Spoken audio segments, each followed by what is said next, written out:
నీకు కృతజ్ఞతావందనములు చెల్లించుట యుక్తము, న్యాయము, ధర్మము, రక్షణదాయకము. ఎందుకన నీవు పాస్కా పరమ రహస్యమును నెరవేర్చుచు నీ కుమారుని ద్వారా నీ బిడ్డలుగా ఎన్నికైన వారికి ఈరోజు నీ పవిత్రాత్మని ప్రసాదించుచున్నావు.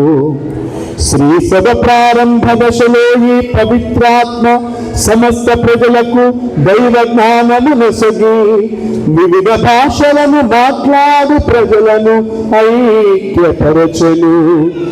ఏకకంఠముతో ఒకే విశ్వాసమును ప్రకటించుటకు ఉపకరించెను.